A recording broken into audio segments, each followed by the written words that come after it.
नमस्कार, crime petrol में आपका स्वागत है और मैं आकाश देशवाल।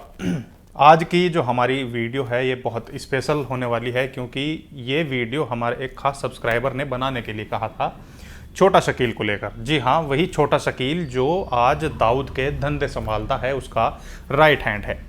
वीडियो की शुरुआत करने से पहले हम आपको बता दें, अगर आप हमारे चैनल पर नए हैं और आपको क्राइम की वीडियो देखना पसंद है तो आप हमारे चैनल को अभी सब्सक्राइब कर लें, क्योंकि हम आप लोगों के लिए नई नई क्राइम की स्टोरियाँ लाते रहते हैं।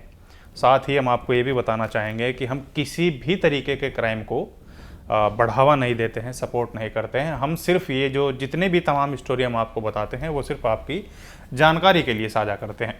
चलिए अब बिना किसी देरी के वीडियो की शुरुआत करते हैं।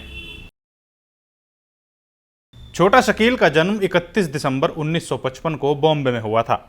पूरा नाम था शकील बाबू मियां शेख। इसके भाई का नाम था अनवर बाबू शेख और पिता का नाम था बाबा मोइनुद्दीन शेख। अब अगर इसकी फैमिली की बात करें तो फैमिली में पुलिस से अगर कोई ताल्लुक़ रखता था तो वो थे इसके नाना, जो पुलिस में इंस्पेक्टर थे।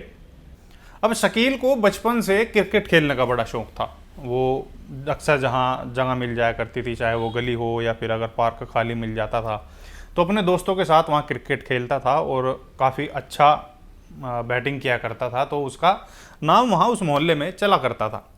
अब एक दिन एक मालाबार का शख्स जो शकील को अच्छे से जानता था, वो उसके सामने ऐसे उदास बैठा होता है। तो शकील उदास बैठने की वजह पूछता है तो वो बताता है कि एक ट्रैवल एजेंसी का एजेंट है जिसने उसके पैसे ले रखे हैं और पैसे ना तो वो उसके पैसे दे रहा और ना ही वो उसको किसी तरीके का टिकट दे रहा।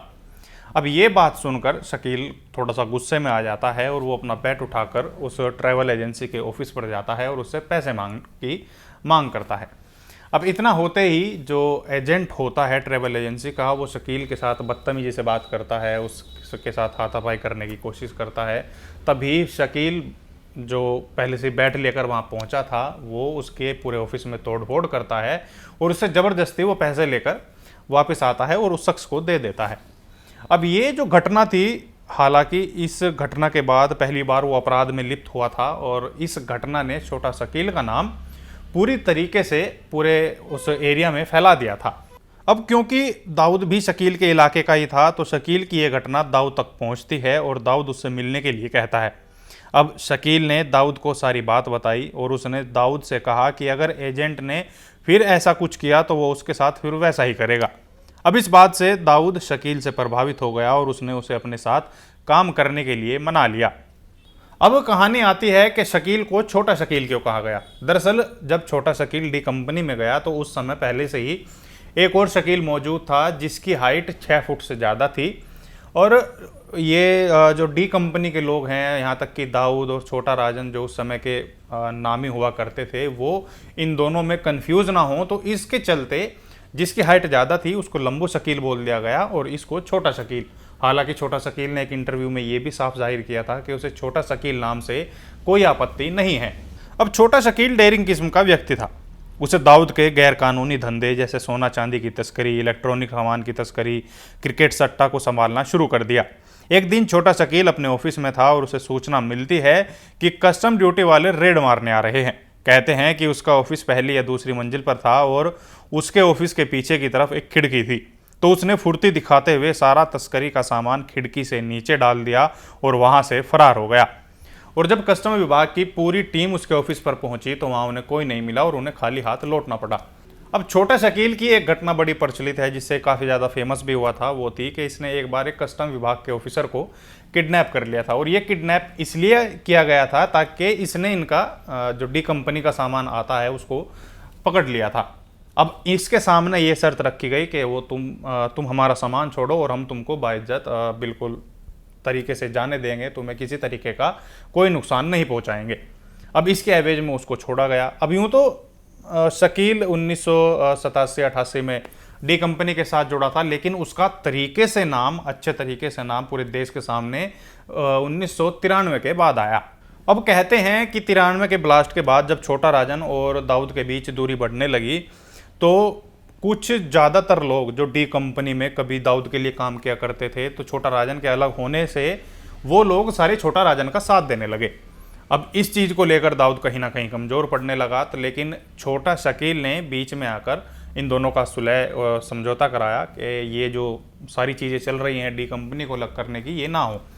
तो अब छोटा राजन और दाऊद के बीच थोड़े दिन तो सब कुछ ठीक रहा इस बातचीत के दौरान, लेकिन थोड़े दिन जैसे ही थोड़ा समय बीतता है तो छोटा राजन जिस चीज़ का डी कंपनी को डर था वही चीज़ होने लगी। छोटा राजन उनसे अलग हो गया और ज़्यादातर डी कंपनी के लोग छोटा राजन की तरफ जाने लगे। अब कुछ अफवाहें उस समय छोटा शकील को लेकर भी उड़ी कि छोटा शकील भी राजन के साथ जाने की तैयारी में है, लेकिन छोटा शकील ने इस चीज़ से बिल्कुल इनकार कर दिया। उसने कभी दाऊद का साथ नहीं छोड़ा। अब छोटा राजन और दाऊद के बीच की जो दूरी का समय था उस मौके का पूरा फ़ायदा छोटा शकील ने उठाया और दाऊद का सीईओ बन गया। और जो काम छोटा राजन देखता था उन सभी कामों को अब शकील देखने लगा। शकील को लेकर यह भी कहा जाता रहा कि उसकी और दाऊद की सोच एकदम मिलती है और दोनों के काम करने का तरीका एक जैसा है। अब धीरे धीरे छोटा राजन दाऊद पर हावी होता नजर आया और वह दाऊद के गुर्गों को ढूंढ कर मारने लगा। तब दाऊद ने राजन से परेशान होकर उसे मारने का प्लान बनाया, लेकिन शकील ने छोटा राजन को मारने का काम अपने हाथ में लिया। अब छोटा राजन से बदला लेने के लिए सबसे पहले छोटा शकील ने इसके जो छोटा राजन का सबसे बड़ा उस समय का फाइनेंसर था और फिल्म निर्देशक थे मुकेश दुग्गल, उनकी हत्या करा दी गई। अब ये हत्या इसलिए कराई गई थी ताकि छोटा राजन के अंदर ये डर पैदा किया जा सके, उसको ये एहसास दिलाया जा सके कि अभी तक तो सिर्फ तुम वार कर रहे थे, अब डी कंपनी का नंबर है और वो तुमको किसी भी हाल में छोड़ेगी नहीं। अब इसके बाद एक और हत्या होती है। हालांकि इस हत्या का अंडरवर्ल्ड से कोई लेना देना नहीं था। ये हत्या थी एक बहुत बड़े बिल्डर दिलीप की। कहते हैं कि जब इसकी जांच पड़ताल पूरी हुई तो जांच पड़ताल में ये सामने आया कि छोटा शकील ने इसकी ये हत्या की थी और इस हत्या के एवज में छोटा शकील ने बहुत बड़ी रकम ली थी। अब इस चीज़ के चलते हुए कहते हैं कि एक बार छोटा राजन ने दाऊद को मारने का प्लान बनाया जब दाऊद पाकिस्तान के कराची में था। अब वहाँ शूटर भेजे गए, लेकिन जब वो हमला हुआ तो हमले से पहले ही दाऊद दुबई छोड़कर पाकिस्तान की शरण ले चुका था और उस वो जो पूरा प्लान इनका तैयार किया गया था वो नाकाम हो जाता है। जब ये चीज़ें छोटा शकील को पता लगती है तो छोटा शकील सोचता है कि छोटा राजन कुछ ज़्यादा ही आगे बढ़ रहा है और उसे रोकने के लिए उसे कुछ ना कुछ करना होगा। अब क्योंकि छोटा शकील पहले से ही इस चीज़ को लेकर हवाओं में हमेशा रहा है कि बहुत ज़्यादा शातिर है, बहुत ज़्यादा चालाक है, तो उसने उनके गुर्गों को नहीं, छोटा राजन के गुर्गे नहीं बल्कि छोटा राजन को ही ठोकने का प्लान बना दिया। उन्होंने पता लगाया कि छोटा राजन के ठिकाने कहाँ कहाँ हैं जहाँ जहाँ वो रुकता है। शकील को पता लगता है कि छोटा राजन बैंकॉक में है और उसने छोटा राजन को मारने के लिए मुन्ना जिंगाड़ा को उसके घर पर भेजा। मुन्ना ने वहां ताबड़तोड़ गोलियां चलाई, लेकिन वहां छोटा राजन बच निकला। कहते हैं कि इस घटना का लाइव प्रूफ देने के लिए मुन्ना ने शकील को फोन लगा रखा था और रिकॉर्डिंग के जरिए सब कुछ सुना रहा था।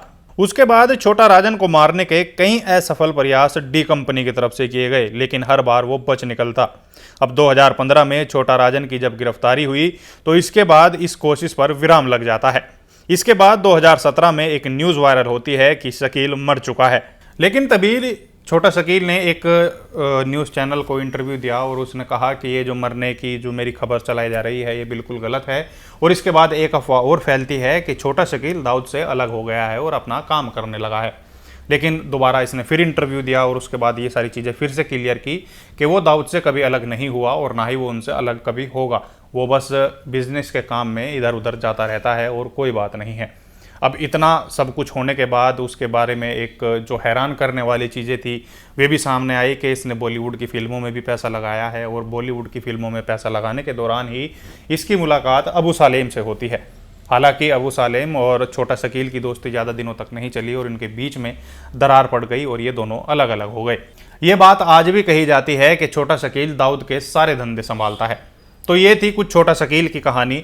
उम्मीद करते हैं आपको ये स्टोरी पसंद आई होगी और अगर आप हमें कुछ सुझाव देना चाहते हैं या आप किसी तरीके से कोई अलग स्टोरी आप सुनना चाहते हैं तो आप हमें कमेंट करके ज़रूर बता सकते हैं। अब मुझे दीजिए इजाज़त।